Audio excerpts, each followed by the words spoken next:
But here's the text that I want us to see. In verse 20, a battered reed he will not break off. It's amazing. The Puritans actually spoke much of this text. There's even a book on it. Let me just share with you what he's saying. Talking about our Lord Jesus, he said, a battered reed he will not break off. Now, in Israel, the children would sometimes go down to the river and get a reed, because you can do so many things with a reed, but primarily you can whittle one out and put some holes in it. You make a fine flute out of a reed.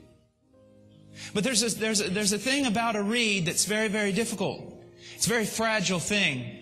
And in the hands of children, well, you start working on that reed for a few minutes, it breaks in your hands. Well, what are you going to do? You're going to spend the whole day trying to mend this thing? Of course not. Throw it away. Why not? Why not throw it away? I mean, there's billions of more reeds in the river from which we can make our musical instruments. We don't need this thing. It's broke, it's cracked, it's worthless. Throw it away. Get another. That's not what Jesus does.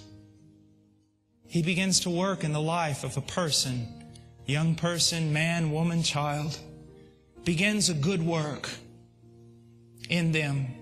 Along the way, that work becomes cracked, broken, chipped. It appears to everyone else that it's useless. And we're so quick to throw people away, aren't we? But Jesus comes, and He takes that cracked, broken piece of reed that you can't even use it to carry a tune. He takes that reed and begins to work again.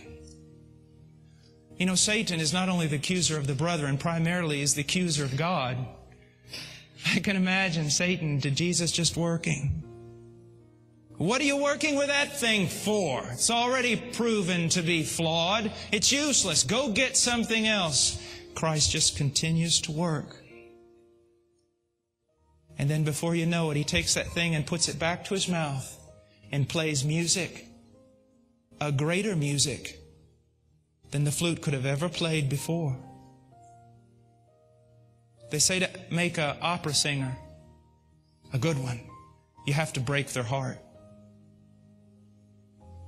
For someone to sing with passion, you have to break their heart in love. I believe that. It's only broken things that play the sweetest music.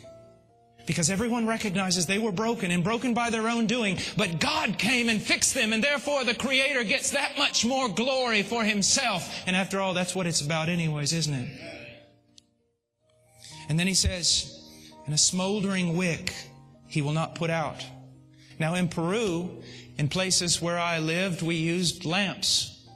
And even as a little boy, I can remember in the terrible winters we might have there in Illinois, sometimes electricity lines would go down and we would be all around the fire and we'd use kerosene lamps.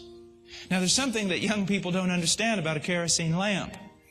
When a kerosene lamp is filled with oil, there will be a flame on the wick, but the wick will not burn. It will not consume itself.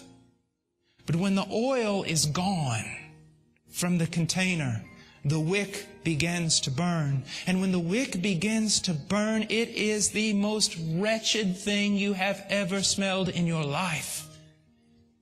And someone walking in from a day out of the house, working in the fields in Israel, comes back and finds a lamp. The oil is burned out of it. The wick is burning, stinking up the whole house. The only thing they're going to do is take that fragile vessel, they're going to grab it and pitch it right out the window into the heap. Why? Well, it's ruined everything. It's stunk up the house. It's horrible. Not Jesus. Not Jesus.